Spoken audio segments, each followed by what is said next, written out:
a couple of the stories from the book Harvest the Vote. And then I'd love to actually engage with you guys on questions that you may have. I know that you are gearing up for the re-election for your governor, things that we're trying here in Nebraska and the other states are doing as well. So I'm hoping after I kind of give some remarks about Harvest the Vote, that we can have that conversation. And I also just want to say that I've just got off like a 4-hour call with other state party chairs. We're doing a lot of strategic planning on what funding for 21 and 22 needs to look like for state parties. So when I've been doing these talks, I've been trying to get feedback from other Democrats across the state on what you need at the county and state level as well, so I can continue to bring that back to the DNC. But, you know, I wrote Harvest the Vote for a couple reasons. One, I started to look around at what books were being written about rural politics. And the book that everybody always told me that I needed to read was The Hillbilly Elegy. And I always got frustrated with that because while that's a beautiful memoir for sure of somebody's childhood and kind of the awful impacts that addiction has on a family unit and how one person got out of that cycle of addiction, I didn't think that that portrayed all of the hope and solutions and kind of deep history that we have in our rural communities that I see not only in Nebraska, but in West Virginia and in South Dakota and in Oregon and just all the other states that I've been traveling with in my work to kind of stop fossil fuel pipelines from impacting property rights and water. So I felt like there needed to be a book that, one, told the story about how Democrats used to get elected in rural states and in rural communities and why I thought that was the case. And then the second half, I wanted to be really filled with a lot of stories and hope and mostly solutions.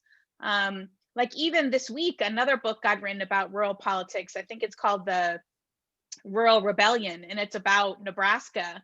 And that book too is just kind of full of all these kind of negative stereotypes about how rural communities essentially are long gone. And so maybe now we need to focus on suburban voters and communities of color. And I just have to say, I mean, I live in Hastings, it's a small town. I do a lot of work organizing in rural communities all across the country. And I see so much hope in our rural communities. And I'm not naive. I know that we are underfunded. In Nebraska, you know, we're 200,000 voters deficit from Republicans statewide. So winning statewide is a very difficult feat for us, even though, you know, Senator Ben Nelson did it about 10 years ago. I know that we are up against still cultural issues that voters fall back on when we don't want to get into the more complicated economic issues, because a lot of these voters actually do know, they're not stupid, that Democrats are actually better for them economically, but it always is easier to fall back into the comfort zone. That's true for Democrats too, but Republicans do it on abortion and they do it on guns in particular. And now it will certainly be on the kind of cancel culture. That will be kind of the third one that I think a lot of Republicans in our rural communities fall back on.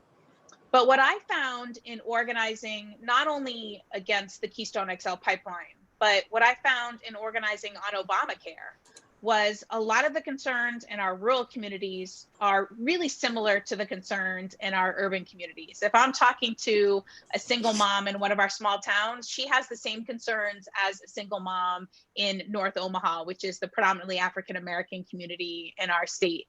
You know, they're concerned about making sure that their public schools are fully funded so their kids have a fair and equal access to education like some of the suburban kids have. They want to make sure that their electricity bills aren't going through the roof and that we actually aren't killing communities with building more pipelines, more coal plants, and so that we're building out more clean energy. They want to make sure that when their kid graduates high school, that they have a path to college and that it's actually affordable. And of course, right now, healthcare and the coronavirus are weighing heavy on a lot of people, whether you're in a rural community or an urban community.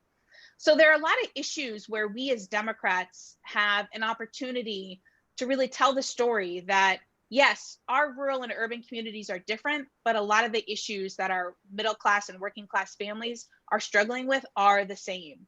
and that what the Republican Party wants to do and what big corporations want to do is make sure that we continue to stay divided, and that wedge that everybody loves to talk about, the rural and urban divide, that's where Republicans and big corporations want us to stay, because then we're focused on treating each other as others rather than coming together and finding solutions and really starting to vote in our both economic interests as well as the interests of our kids and our grandkids.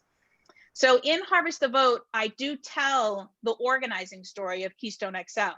I mean, that fight was over a decade long, and it deserves, honestly, its own book. But there is a chapter dedicated to organizing on Keystone, and I often refer in several other chapters throughout the book back to that fight, because I think that organizing that we did, we brought in farmers, we brought in ranchers, we brought in urban climate advocates, and of course we worked hand in hand with sovereign nations across the South Dakota, North Dakota into Nebraska. Those were very unlikely alliances, right? Farmers and ranchers, if obviously you have ag in Kansas, and a lot of our red and rural states, ag continues to be the main economic driver. Farmers and ranchers like to be left alone. They're not joiners. So getting them to even come to an education meeting with farmers and ranchers was in and of itself a kind of organizing struggle to begin with, because those are two very different cultures. But then add to it, they knew that I was a kind of liberal Democrat. They knew that I supported, President Obama, and I worked to help get Obamacare passed. And so some of the farmers and ranchers, when I first started organizing on Keystone, I would walk into the room and they would be like this, sitting back, leaning back in their chair with their arms folded, like not really willing to hear me. But they also knew that I was the only person that was continuing to show up. So that's like lesson number one for us as Democrats, that we have to show up, not just once, not just for the county fair, and not just for kind of the big parade or kind of cultural event that happens in that community, because all of our small towns have like the big event. For us, it's Kool-Aid days. But so not just those times, but we got to show up when these communities are hurting. So whether that's when a flood hits, whether that's a school is closing or a rural hospital is closing, whether that's a drought, whatever issue is happening in our communities, and all of our communities are struggling with different issues that need people to stand with them as champions. We need to do that as Democrats, both as party leaders and activists, as well as elected officials and candidates. So on Keystone, one of the key lessons that I learned was, we have a lot of listening to do. And we, yes, know that we're on the right side of all these economic issues, but in order to get beyond kind of these cultural divides or the stereotypes that we may have against one another, we have to spend a lot of time in the same room listening. But most importantly, from my perspective, and obviously this is very difficult right now with the coronavirus, we have to do actions together. So on Keystone, we got invited. This is a story I'll tell, and then I'd love to kind of open it up for questions. We were mostly organizing farmers and ranchers in the beginning days of the Keystone XL fight. And I was learning just as much about soil and the process of eminent domain as they were learning from me about climate change and kind of the political dynamics that were at play, and how I thought a strategy, if we all worked together, that we could get to Obama saying no to Keystone. Originally, we weren't actually organizing at all with climate advocates, and we weren't organizing with tribes. But some of the tribal elders heard that we were organizing farmers and ranchers and kind of saw what we were doing. We were doing all these kind of creative actions. We were building barns inside the pipeline route to show Obama the kind of clean energy we wanted. We put solar on it. So they invited us up to a meeting to meet with a lot of the tribal nations and meet with some of the activists up in South Dakota that are working on stopping the pipeline. And I have to tell you, and this has so many parallel tracks for us as Democrats, I was a nervous wreck because I had never done any work with tribal nations. So I didn't want to say the wrong thing. I didn't want to do the wrong thing. I didn't want to offend somebody, but I also wanted to see them and have them see us as allies. And so I was nervous. The farmers and ranchers who were coming with me were nervous as well. they obviously knew all of the cultural kind of, not baggage is not the right word, but all the cultural stories that were going up against them walking into a room of Native American families, that they are now farming and ranching on the very land that, you know, their families and their elders were forced off of. And so they knew that going into the room, that that would be tension and that that would be uncomfortable, not only for them, but for the Native American families as well. And so the only thing that we knew to do was to tell our stories, because we felt like that was the common ground that was bringing us all to the same table, which was, our common ground was, we wanted to stop the Keystone XL pipeline. Farmers and ranchers were doing it to protect their water, to protect the tradition of passing down their land to future generations, and to stop the use of eminent domain for private gain. And tribes were doing it to protect the Ponca Trail of Tears, all the cultural resources that were along the right, as well as their sovereign and treaty rights. So I told my story, and then after me, several farmers and ranchers were telling their stories. And really, it was this beautiful moment because they acknowledged in front of the tribes that they know that they're farming and ranching land that was and should be in the hands of their tribal families. And while farmers are telling their stories, I'm kind of looking off to the side, because when we go into communities, there's always a leader, right, that other people see as the opinion leader. And that's true for Native American communities as well. And so one of their leaders was just kind of sitting in the back of the room with his arms crossed, and he was looking down the entire time. His name was Chief Orville Looking Horse. And so I was really nervous as the farmers and ranchers were continuing to tell their story, because I thought for sure we had messed up some cultural norm, or we weren't telling our stories in the right way. So the last rancher tells his story, and Chief Orville Looking Horse stands up and he opens his arms really wide and he says, "Welcome to the tribe." And then he goes to describe how their stories of their families and how they're protecting the land and water are very similar to their stories on the reservation trying to protect their land and water. And that the only way that we were going to be able to go up against big oil, the Republican Party, half of the Democratic Party at the time, and the entire Canadian government, was if we would never allow anybody to divide us, that we would work through our differences because we had a common goal. That was one of the biggest lessons for me as an organizer, for me as a Democratic leader, that no matter how nervous or no matter how worried we are that we may not have all of the answers when we're going into a community to try to earn their vote and earn their respect and earn their trust, that the most important thing is that we are there, that we're there when they're hurting, that we're there for solutions, and that we make a commitment that we're never going to give up on them. So I've carried that organizing lesson all throughout the fight. I'm carrying that organizing lesson now in the Democratic Party. And I believe that is kind of at the kind of core of how we are going to win back rural voters and be able to win again statewide. So with that, I would love to answer specific questions, hot topics, whatever is on your mind.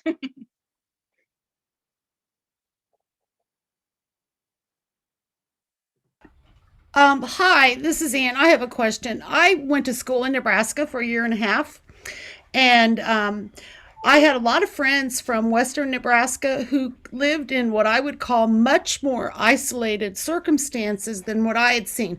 My dad grew up in a small town in western Kansas, so I'd spent a fair amount of time. My grandmother still lived out there, so I kind of knew what life in a small town and life on a farm was like. We had relatives. But I had one friend in college who could take a road map and draw a line around her family's land. And she had never seen a black person except on television. Now, I'm old. This was 50 years ago. But my question is, do you think there's enough similarities between the rural communities, and not just in Kansas and Nebraska, but all over the country, that do we need to look for some unifying themes and not things that would necessarily differentiate, if you understand? Yeah. Yeah, no, absolutely. Now, I think this is true in Kansas and some of the other plain states where ag is a big driving force of our economies, is we are noticing our rural communities are getting more diverse. And so we are seeing a lot more Latino families move in. African immigrants are moving in to working at the meat packings, working in the fields. So there already is, I think, with like the kind of like 50 and below, folks 50 and below, essentially folks who have kids that are going to school with kind of newer, new residents of communities. Honestly, families that are breathing life into a lot of our small towns where schools and grocery stores might have had to close, but now populations are beginning to kind of turn around in some of the small towns. So you're seeing that common ground where there is, our kids are playing sports together, they're going to church together. And so we're seeing each other as families. And so I was actually just talking to a high school teacher who, is the wrestling coach also in one of our small towns. A huge number of Latino families are moving in. There was a immigration raid at one of the kind of tomato plants there. And he just talked about how that really shook the community because they realized they had to, many of the families had to take a lot of these kids in because their moms and dads were essentially, put on a bus and taken away. And these kids were left without, loved ones and families. But the entire town rallied around those families because they knew the kids and they knew that their parents were hardworking. So I think that there is something about our rural communities changing where that's going to help to start to bridge some racial divides. But I also think that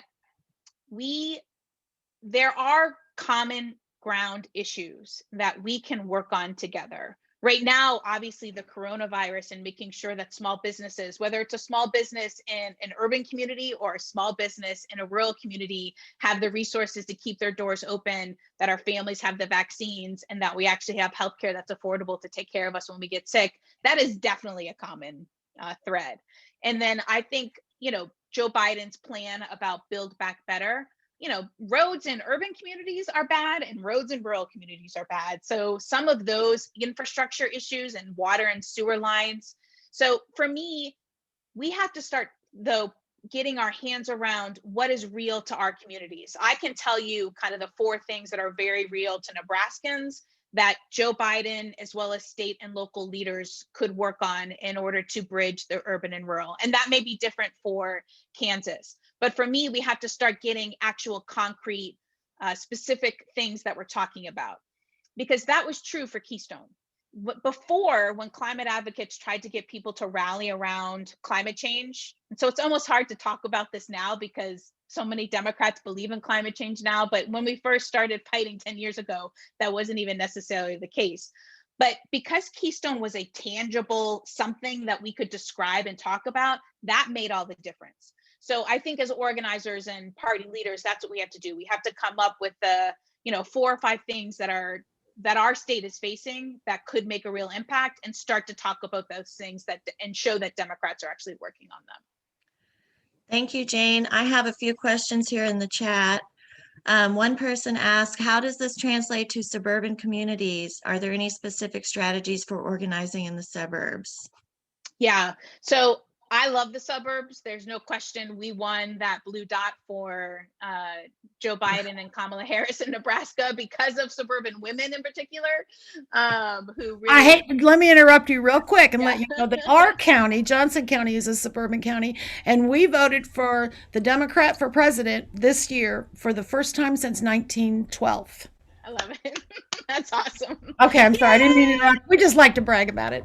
Nope. Oh, I love to brag about, I call it Jomaha. It's no longer Omaha, it's Jomaha. So, we're all about that blue dot. We're proud of it. It took a lot of work. As you guys know, it took a lot of work in your community. So one of the organizing tools that we've started to put in place, and we use this in our rural communities, although the turf for the voters is a little bit different for our rural communities, but it is really effective in our suburban communities, is we created a program called Block Captains, where we assign Democratic activists 50 voters in their neighborhood. So they're not getting in their car and driving to a different community or even driving to a different district. They're literally able to walk to the 50 neighbors in their local community. These are Democrats, but we also pooled independents who lean our way, because in our state, just like Kansas, we don't win without independents. And we do 3 trainings a year, all on Facebook Live. So if people can't attend the training while we're doing it, they can go back and watch it. And after every training, then that next month, that's when they do their voter contact. So the whole theory behind it is that voters really need to be engaged at least 3 times during an election cycle in order for them to vote for a candidate. Ideally, it's 10 times, but at a minimum, it's 3. And what we've heard from voters is they're tired of not knowing or having any relationship with the Democratic Party. So this was a way for us to talk to voters in between election cycles, as well as during city elections, which not all voters pay attention to. So this was another tool for us to use. So our suburban kind of Democrats and independents who are volunteering as Black captains, this is one of the best programs they said that we've ever done. It's a much easier lift than being a precinct captain, which are, in charge of like 2,000, 2,500 voters at that point. But these are 50 voters that you really develop a relationship with. You knock on their door and leave literature. Around Valentine's Day, we're doing a Valentine's Day lit drop for their 50 voters that they're in charge of. So I think that's one organizing tool that we can use in suburban communities. Okay. Oh, I've got one more question and then we'll get to Richard. Okay. One more question from the chat, Jane. As a suburban person, what can I do, especially during the pandemic, that would have any effect on communicating with people in the more rural areas? I can't go there. So what outreach is possible to remove the otherness on both sides? Yeah, so this is great. So one thing, I think we can't minimize the power that local newspapers still have in our rural communities. And so it's so huge. So something that we're just starting in Nebraska is we're having all of our state central committee members commit to a week on the calendar where they are writing a letter to the editor to one of our small papers, to try to bridge kind of the rural urban divide, to talk about issues that we think are common ground.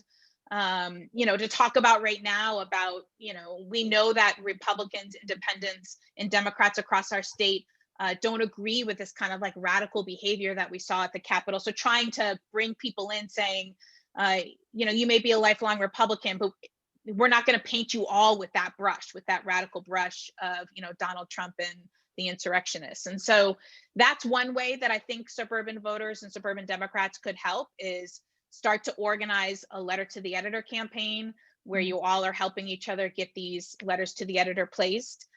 There's also radio shows where they have call-in, and I think that those are very effective. You have to really have thick skin and almost go through a training to go on conservative radio, because they try to trap you all the time and they play kind of these gotcha questions. But if you have a good sense of humor and if you're able to pivot quickly, I strongly encourage county leaders and party leaders to go on conservative radio as often as you can, because a lot of voters listen to radio still, and that's also a place where we can try to find a common ground. Thank you. Okay, Richard, go ahead. Talking about the radio stations, Jane, I mean, that's not my question, but I have to do a lot of driving into rural Kansas, and I listen to those radio stations, and the information that they're spewing is just not factual. And that's what those small communities, they don't have access to the larger communities and the larger radio stations, and that's what they're listening to. But anyway, not to segue, but so true, and I like the letter writing. What a great idea. Talking about unifying, do you feel that when you're working on the Keystone pipeline, that the pipeline was a unifying theme that was able to bring the Republicans and bring all these different groups together? And then through that unifier, then you were able to start breaking down those walls. Yeah. So that other people come in. There's no question.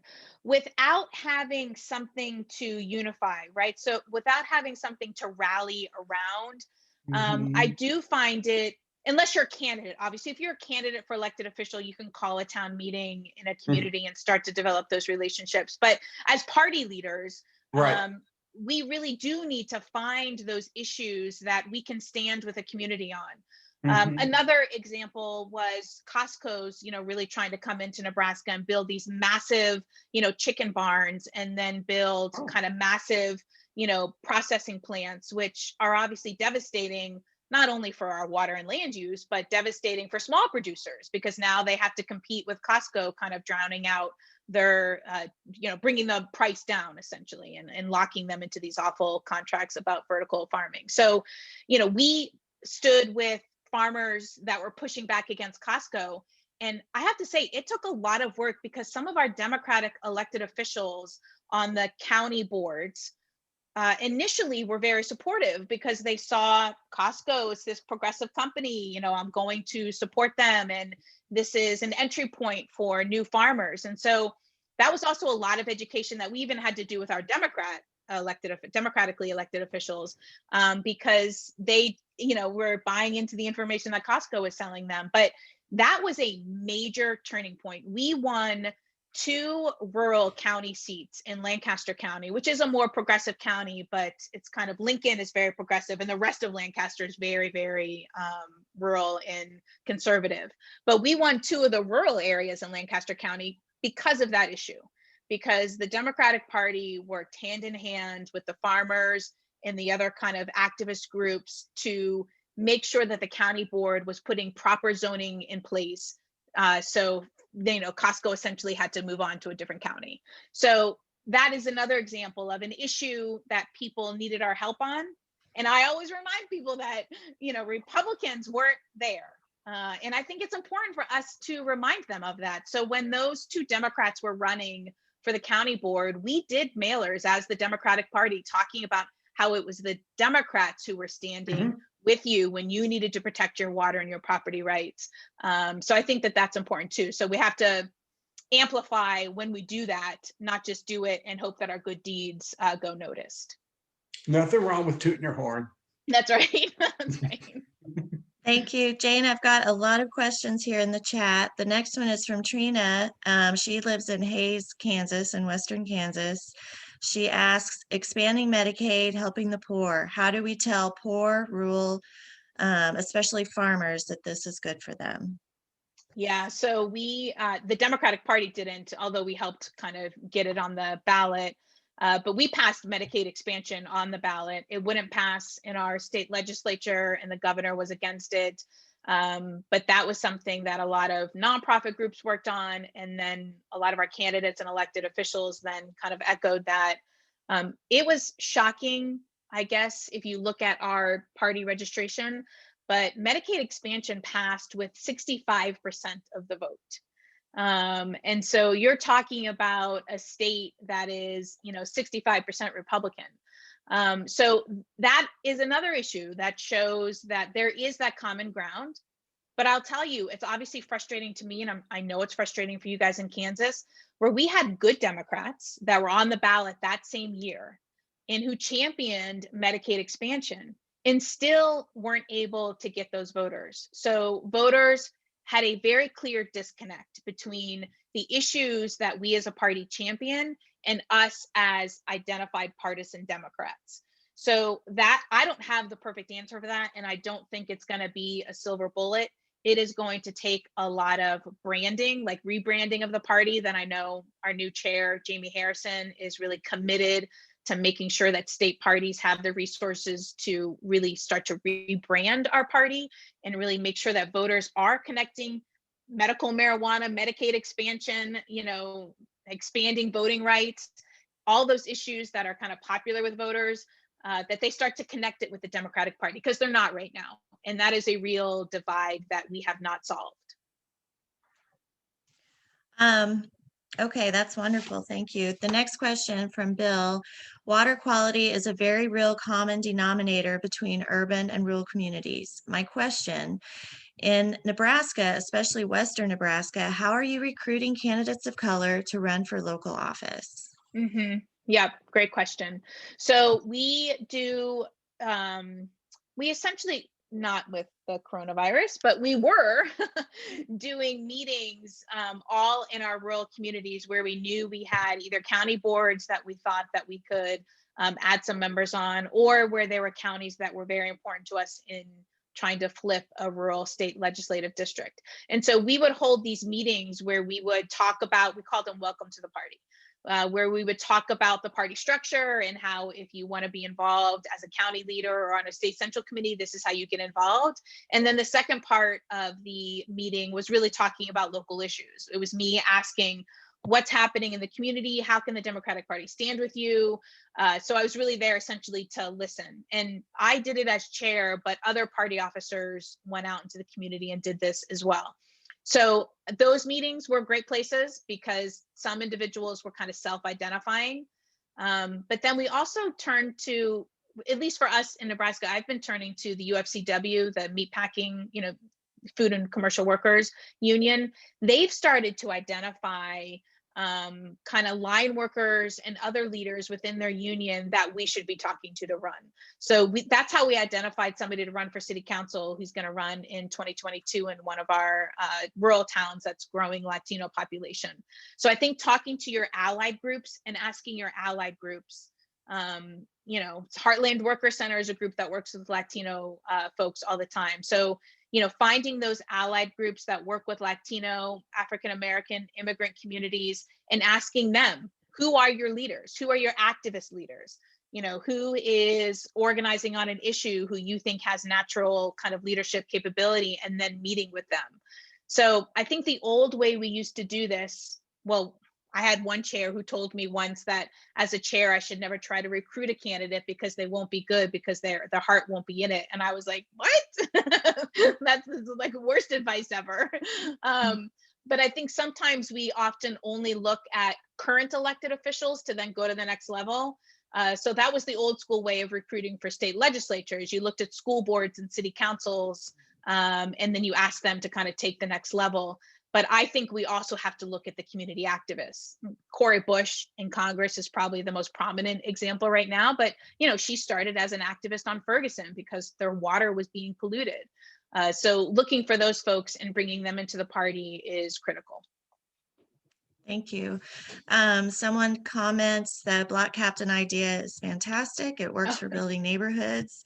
And someone else would like to know a little bit more details about your Valentine's Day lit drop. Yeah, absolutely. So, and on the Block Captains, we can send you all the Block Captain manual. In other states have actually taken the manual. We give it to you in a format that you can adapt it, put your own information in it. So if that's helpful, we're happy to do that. So for Valentine's Day, so for Lincoln and Omaha, they have city elections. And so those block captains are focused on making sure that their 50 voters have either returned to their vote by mail application or signing up for it, or if there's any new voters that their neighbors know about that need to be registered. So that's going to be their door knock in February. But greater Nebraska, so the rest of our state, they are leaving handmade Valentines, and we're giving them some templates that they can print and color if they want, that have things like roses are red, violets are blue, but Republicans are red, Democrats are blue, like funny things like that. And they essentially are supposed to write a little handwritten note on the back and leave it at the door. We tell block captains that they can leave candy with it if they want. We also have a printout that they can leave with the Valentine that shows the success that we had in 2020. Like, we had 500 Democrats run across the state in 2020 and 71% of them won. So we have like a little fact sheet with that people can leave to at the door. And we're doing it just as a lit drop. We're not doing contact, since obviously people are still worried about coronavirus. Yeah, thank you. And actually, I'd like to tell everyone that we will be sending out a post-meeting kind of roundup summary. So we'll include some of these, we'll get some of these details from Jane and include that in that email. Joe from Abilene, Kansas, Western Kansas says, what do you do when there are just too few volunteers, like 4 to 6, and they're too shy to walk door to door? Yeah.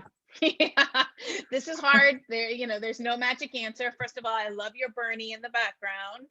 I love him. Thank you. It's very adorable. So we try to match people with their comfort level.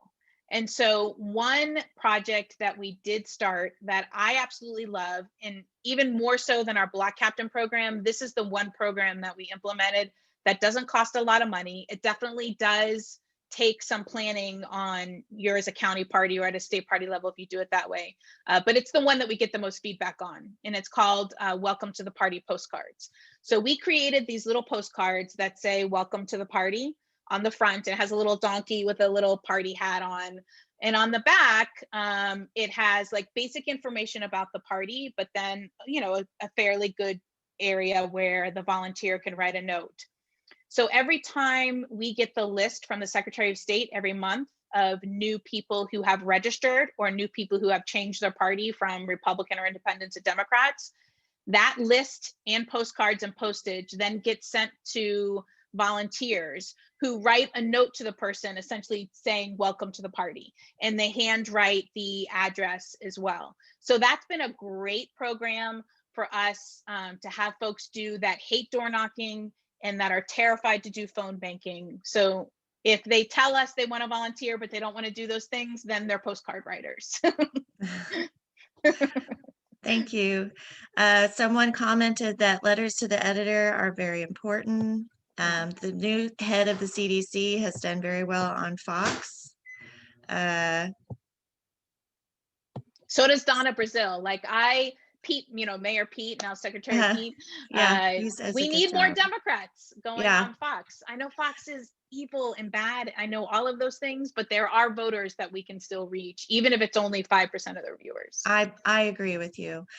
Someone thinks that the Ogallala Aquifer here in Kansas could be a unifying issue with rural voters. Someone, see, who is this? Let me see. Kay Hensley, Kansas water is quite divided. The eastern part of the state uses rivers or surface water. The western part of the state relies on the aquifer. Another aquifer comment. And the aquifer, what's really important about that a lot of people don't know is that's what saved us from the Dust Bowl. They discovered the aquifer, which gave all of those farmers a water source. And I've been told that in my lifetime, it'll probably disappear. So we really protect it. Yeah, no, that's right. Water is a huge unifying. Yeah, she goes on to say, I would suggest that water quality is the unifier, whereas water quantity is much more different east to west. And that agriculture uses 85% of Kansas water. I'm looking for more questions.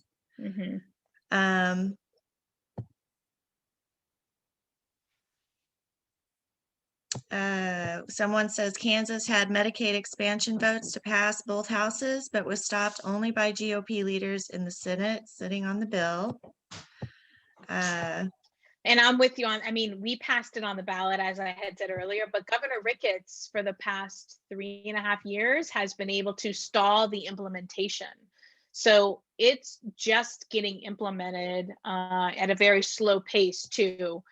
So that's something that Democrats are able to actually run on in some of the suburban districts in particular, who really do have a culture of caring for others, especially suburban women. So that was a good unifier for us. I've had a few people comment that they'd really like that manual. Yes. I see. Greg says, I live in Southeast Kansas, and one issue that has been very volatile is wind turbines. Neosho County practically had a shooting war over them. Democrats are generally supportive of them, but let's see, it doesn't necessarily, oh, sorry. I've lost my place. Oh, I can talk about this. I know this. Okay, go ahead.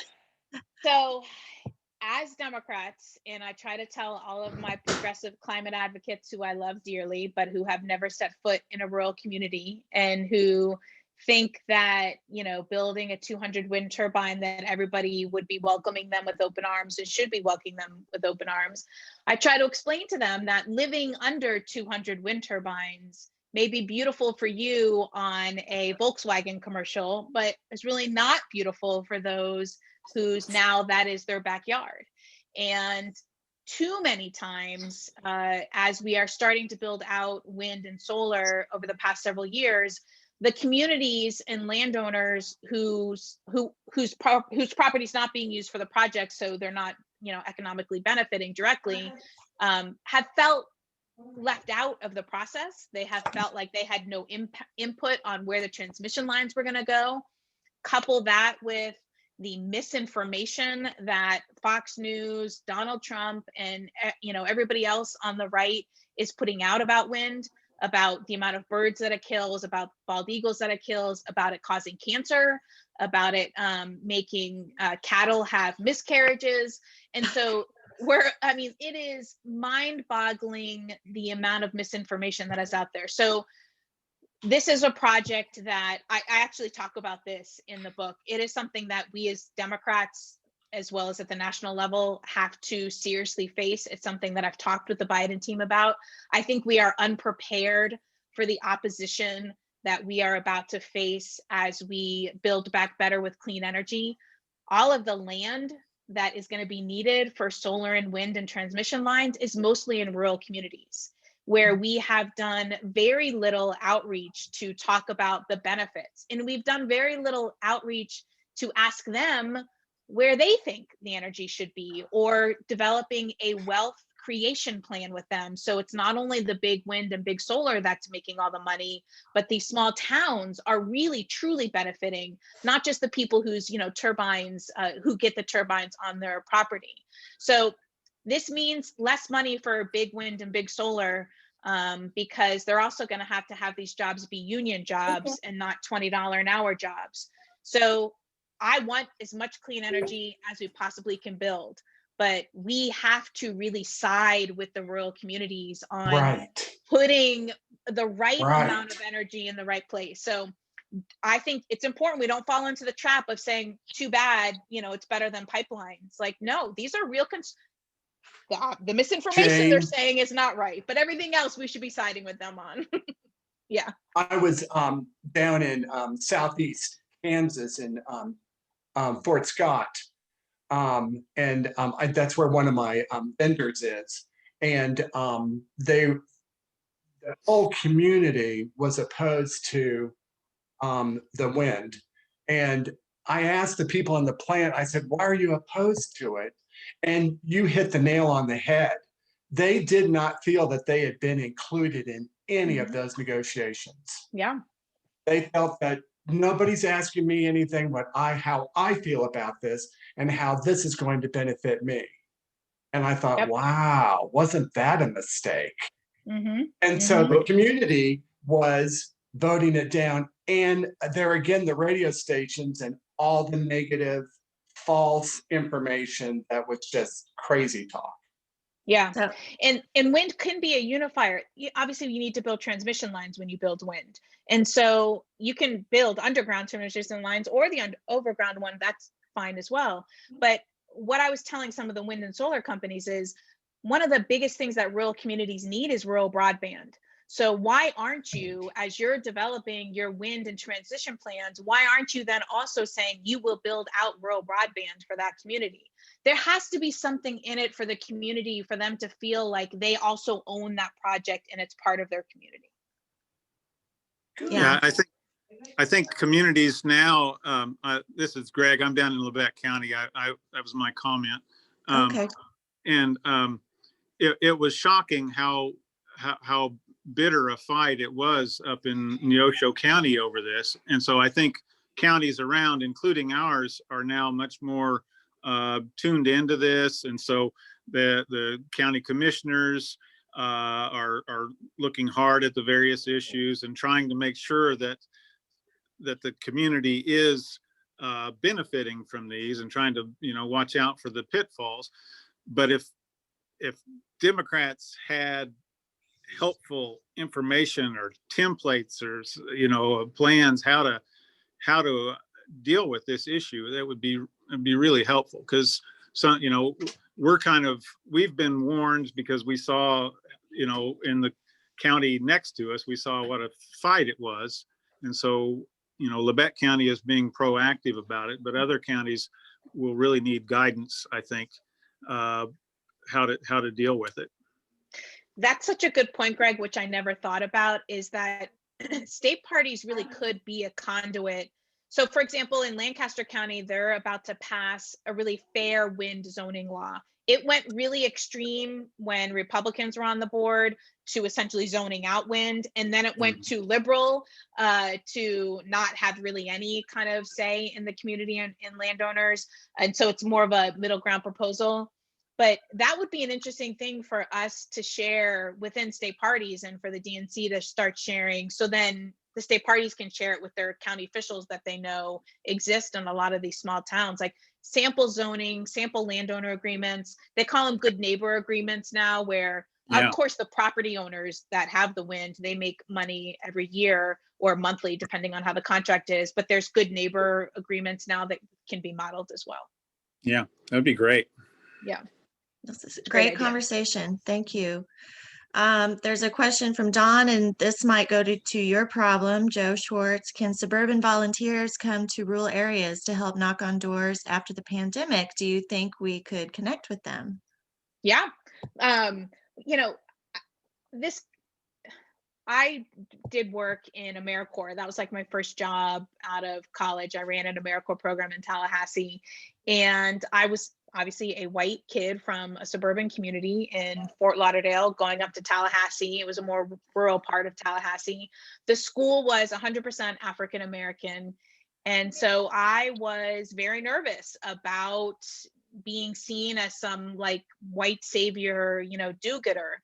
And so I went up to Miss James, who was the principal of the school, and I was talking to her about this. And she just said, "You're here. That's all that matters."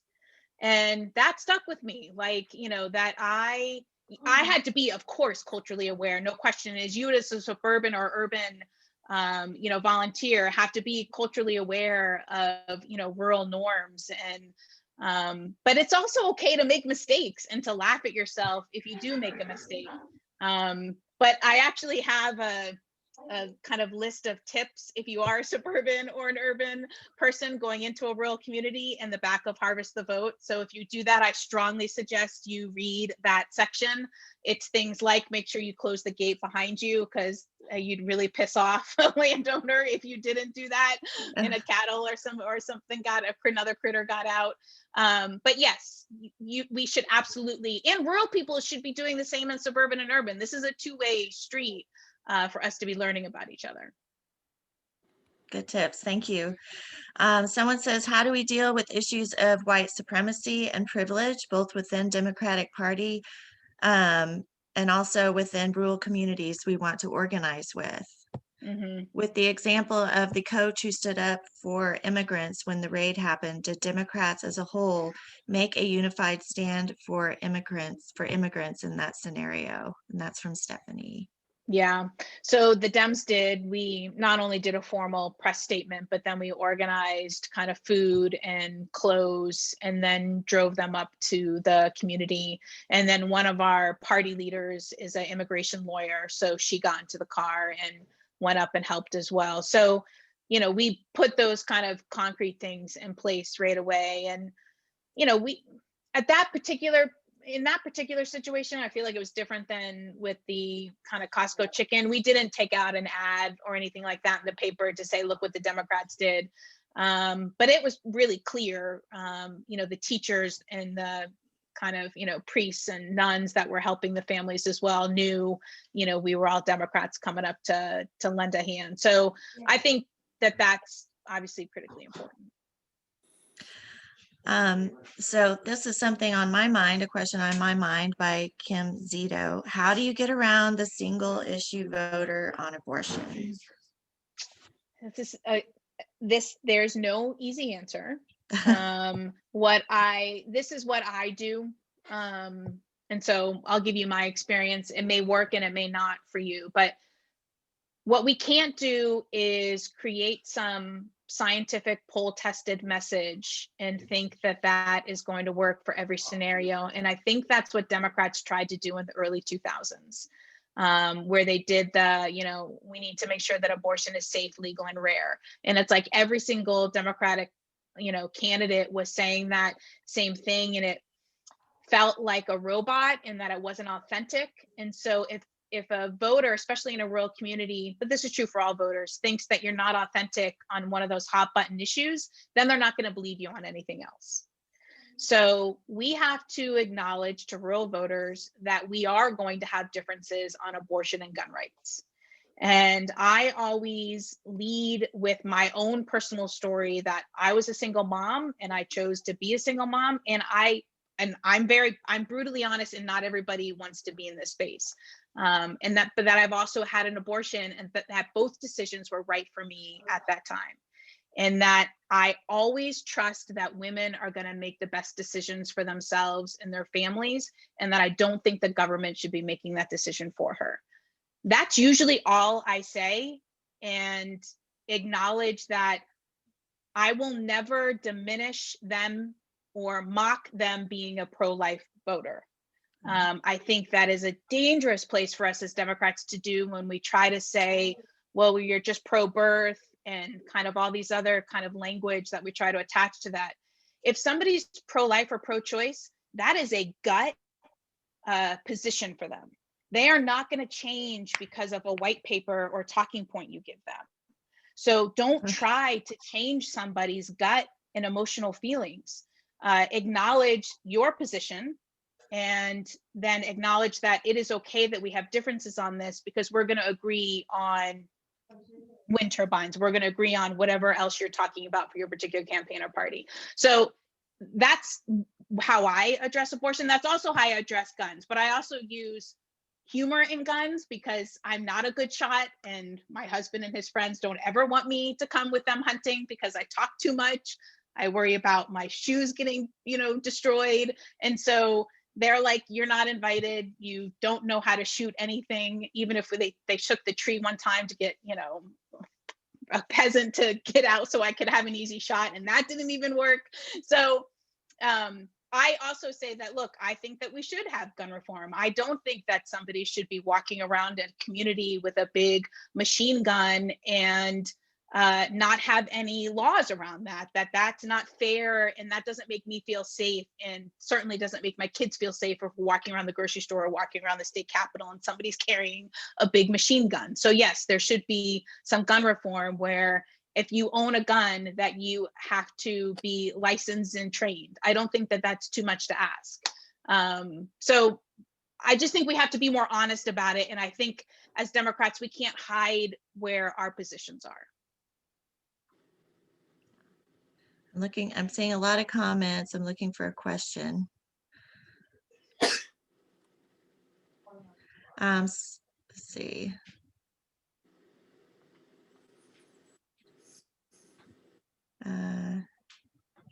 Sorry. Does anyone have a question while I'm looking that I'm not finding? I'll say that I agree with Jane. I think we need to stand firm on our feelings with regards to Second Amendment and abortion. But if we push for that unifying, working on issues that we can unify on, I think the Second Amendment and abortion will just melt away, because they're not real. Second Amendment's a real issue, but the other issue is not. It's not a burning issue that's going to burn the house down. The other issues are direct issues that are directing their lives. And if we get to those issues that are economic or issues that are dealing with their day-to-day life, I think the other issues will go away, and they'll agree with you on that. And we're always going to agree to disagree on those other two subjects. Yeah. And it's what makes America and our states beautiful, when we do have different ideas at the table. Absolutely. That's just the great thing about America, and we should celebrate that, not see that as a way for us to continue to be divided and at each other's throats. Exactly. Yeah. I agree. I do have to say that the abortion issue, I think, Richard, you're wrong on that. I think for a lot of people that is so core that they do see that as a threat to their life or their friend's life, it is a gut thing. It's a gut thing, but only because the Republican Party has made it a core. I disagree with you. I really do. But see, I'm both. I'm anti-abortion, but I'm pro-choice. An abortion is wrong have been wrong for me. Okay. But I don't feel like I have the right to make that decision for anybody else. But I've had friends and went through some issues like this in college. And I'll tell you, if somebody thinks that is but then we murder, fail because we haven't reached that person on another issue that has more compelling in their life that they need to move on from that issue. Here's what I do. I tell them, I had a true story 20 years ago. I had a student, 8 years old, raped by mom's boyfriend. By the time anybody knew she was pregnant, she was well into her second, maybe early third trimester. And all the doctors working with that family agreed that trying to give birth would probably kill this little girl. She was only 8. And so the best solution at the time was an abortion. And to me, how can you deny an 8-year-old and take her right to life away because of circumstances that she had no control over? And I usually don't get much of a response to that. There's a lot of nuance in abortion. So I think sometimes if we go for some of those nuanced issues, and the other thing is abortion saves lives. There's women who have to have an abortion to save their life. It's not as common anymore. It was more common when Roe v. Wade was first ruled on, but that does happen. So, we have to point out the gray areas, I guess. Okay, well, go ahead, Jane. Just Sorry. say this one last thing is that, with the issue of pro-choice and pro-life, people do have very personal stories, either themselves or their loved ones, or their best friend couldn't get pregnant and adopted babies. And so their best friend is deeply pro-life because of that. I mean, there are so many stories, in personal stories on why women and their loved ones are pro-choice. We just have to get to a place where we're accepting those stories and accepting those truths for the people that hold them, and know that there are going to be pro-life voters that will never, ever vote for a Democrat because of that issue. There are single issue voters. But the vast majority of pro-life voters, and this is done nationally as well as in Nebraska, we've done polling on this as well, that 60% of pro-life voters also believe that women should have access to abortion. So we should know that there are some voters, just like there's going to be some, obviously a lot of Trump voters, that we will never be able to reach, that are way beyond any rational or conversation that we could ever have. And that's true for some pro-life voters as well. And we as Democrats have to then start to create paths to expanding our base so we're able to start to win elections. Thank you, Jane. So let's do 2 more questions. Cheryl Rice has had her hand up for a while, and then we have one more question, which I think would be a good one to end on. Cheryl? I agree 100% with what you said about abortion. And I do feel that it's something that you need to do a personal, why is it important to you type of thing. So I agree with you on that. I just want to say that I would like to hear somebody address the elephant in the room. And that is the way the Republicans right now are believing fantasies and fables instead of facts. And in what way can we, I have friends that I'm still cannot understand how they can believe that who was ousted from the election, that he failed in winning when it's obvious from the election itself that Joe Biden and Kamala Harris were the winners. So it's the whole mindset of fables and fantasies. And anyway, you get my point. Yeah. Cheryl, I mean, I do. And this is a massive problem. And, I know some Democrats don't like Project Lincoln. I do. I think their ads are amazing. And I love Steve Schmidt.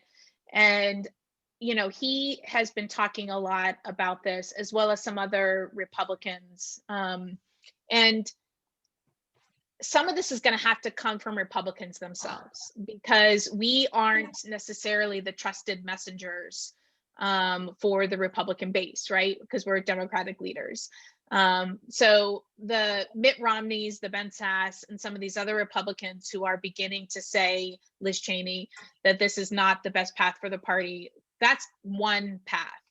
I also think, and I don't know what law this is, because obviously we all believe in the First Amendment, but there has to be something about the misinformation that was allowed to be spread and continues to be spread on social media platforms. There has to be some type of regulation that we can figure out on that piece, as well as outlets like Fox News and Newsmax and some of the other kind of new TV stations that the right is creating. It seems very fundamentally anti-American for us to allow such misinformation to go out there. And if you are in a information bubble, which we all are, right? Like I watch MSNBC and CNN. If you're in an information bubble and that's the information that you're getting, and then that's amplified on social media with the algorithms and people that are your friends, you do believe that. You start to absorb that as truth.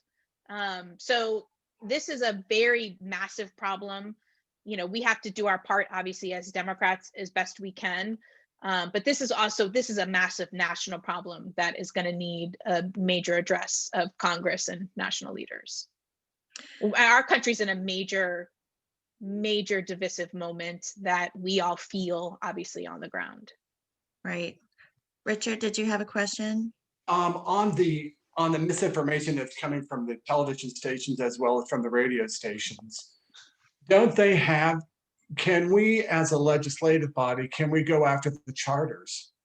They have to sign a charter, and within that charter, I know that they have to do a certain amount of news, blah, blah, blah, blah, blah. And I think through the charter, then we can address and say, if you're not factual, then we can either fine you, remove you, or something. For me, driving around in rural America and listening to these radio stations and the false information that's on there, we have to find some way to address the false information. They're out and out lies, and they shouldn't be allowed to do it. And that's not freedom of speech. That's right. Just telling a lie. Can I add on to that? Absolutely, Nancy. Yeah, thank you, Richard. That today, or perhaps it was yesterday, Fox News and a couple other individual people, and including Rudy Giuliani, were sued by the Dominion. Huge suit. And I just kind of think that maybe corporate America is going to come in and fix some of this stuff for us. You're muted now. And I think that most of these people, they've been brainwashed, you guys. The president of the United States, who would not believe him most of the time? That's what we're brought up to believe, to respect this man. The president of the United States, for how many, 4 or 5 years, told them one lie after another. It's a perfect example of brainwashing. I think I agree with Jane. This is a Republican Party problem, but I think we need to be compassionate, honestly, because a lot of them are just blown away by their predictions not coming true. They really did believe that Trump would be president again. So they're kind of dealing with grief over that right now, but it's just massive brainwashing. And the other thing I want to bring up is radio. we need some kind of a fairness doctrine for radio, because I know, Jane, when you drive across Nebraska, it's Rush Limbaugh on at a different time on different stations all day, or Sean Hannity, who I think is much worse than Rush. I have satellite radio in my car. A lot of people listening here do. I listen to Tom Hartman every day at noon. Most Democrats in the country don't even know who he is. So what is there any kind of a strategy we can work on? And we have a wonderful Democratic congresswoman to find a way to have a more variety of radio stations, maybe like a fairness doctrine for radio. Yeah. And I always remind people, Al Franken started Air America Radio, and that was their solution, that they were going to counter with having more left content. And I know a lot of us loved that, but the reality was, like, it wasn't economically viable because Democrats and progressives and liberals, we always get news from like a very diverse set of places, and conservatives are very traditional in the sense of there is like one path for them for information. So I don't know, people have talked about bringing back the fairness doctrine, which would obviously require them then to have balanced information. So that is one answer. I definitely do not have the right answer on this. I do know that in the meantime, before a much bigger solution gets solved and put into place, I agree with Nancy. I think corporations are doing some, pulling sponsorships, that type of thing from radio stations and Facebook that aren't doing proper information. But I think as Democrats, we should go on as much as we can some of those radio stations, not to legitimize them, but to push back and to have a strong backbone and push back. Yeah, I agree. Okay, are you ready for your final question? Yes. All right, and this is from Rochelle or Rachel, and you're willing to speak up if I'm pronouncing that incorrectly. What is the next big action date? What are we Democrats preparing for right now? And what should we be looking toward right now for midterms? Yeah. So on midterms, I do think if the trajectory is going to continue to go in the way that it is, where the Republicans really are catering to the worst of their base, which is exactly what's happening in the vote in the House, tonight was a reflection of that. Only 11 Republicans siding with taking away Representative Green's committee assignments, which is something, they did on Steve King. And from my perspective, what she has said was way worse than what Steve King has said.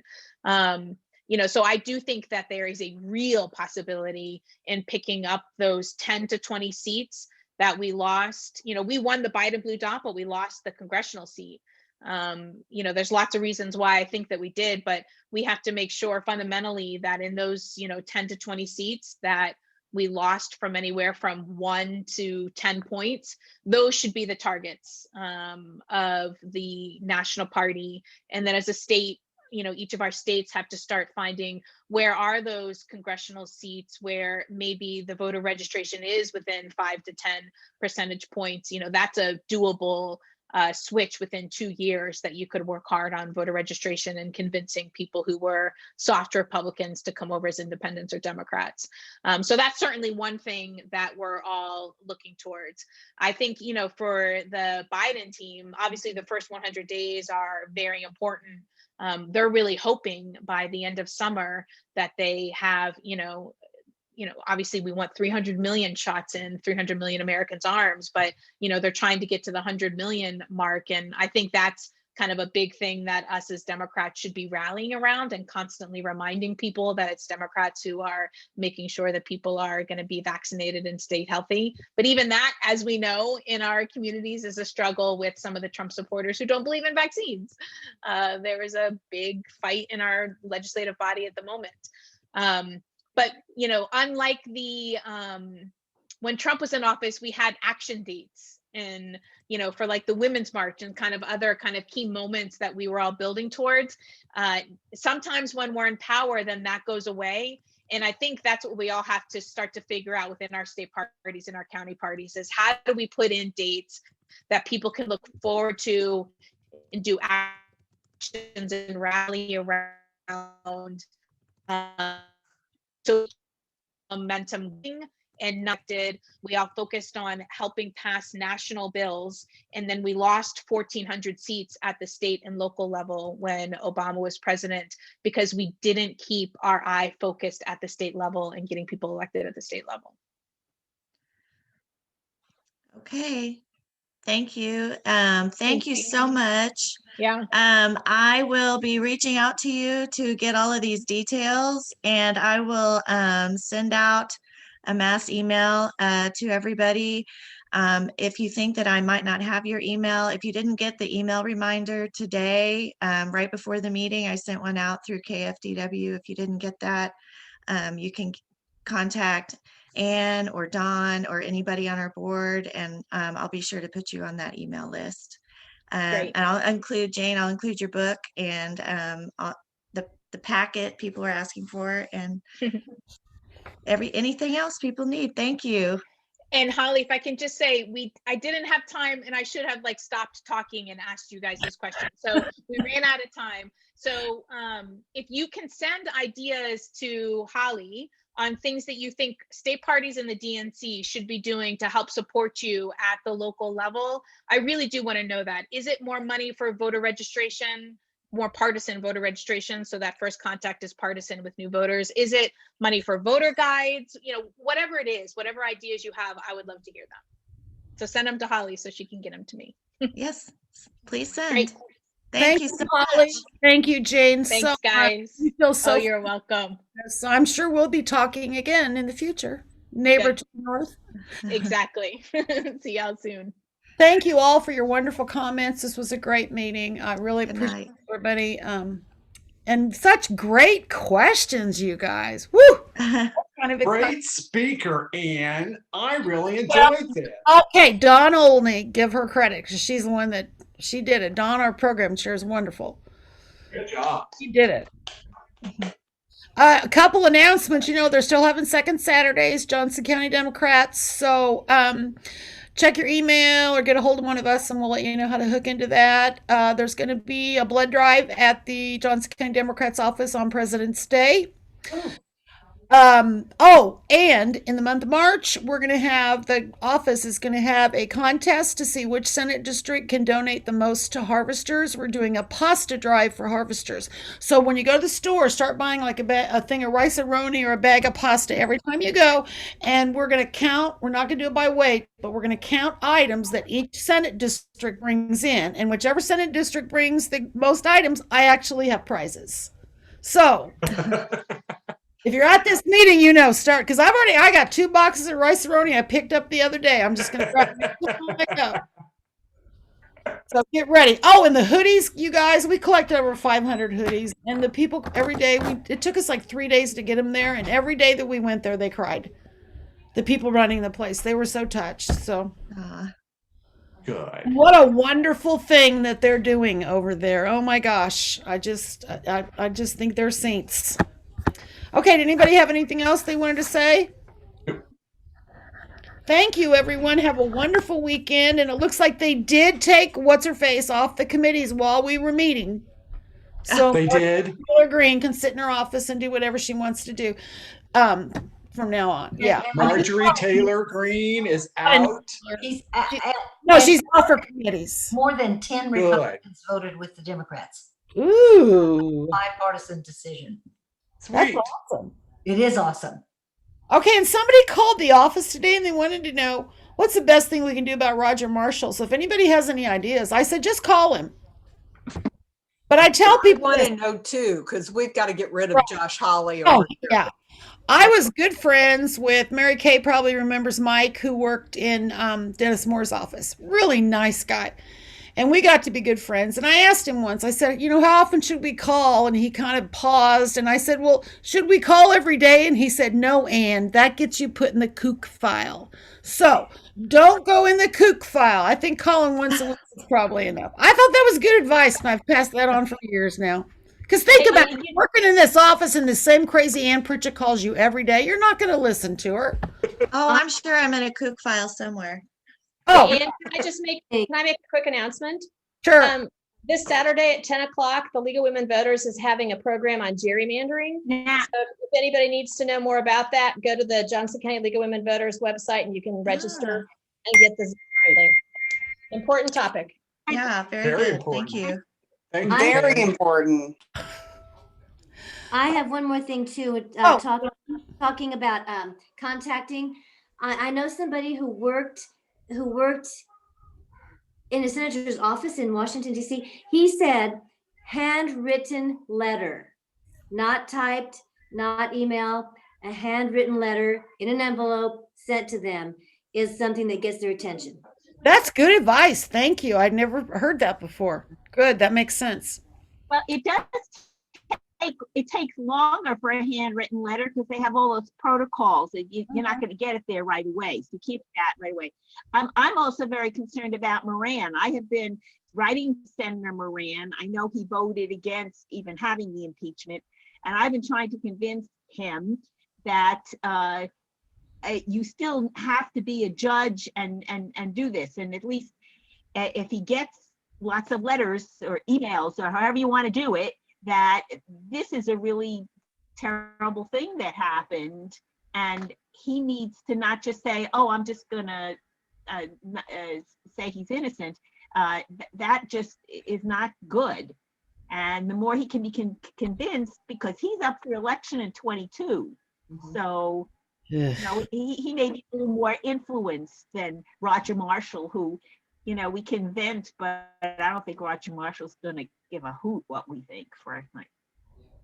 Yeah, I don't think Good, so. good advice, Alice. Okay, so without further ado, I will say good night. Have a wonderful weekend, everyone. And remember, start collecting that pasta. Okay. Good night. Holly. Thank you, Anne.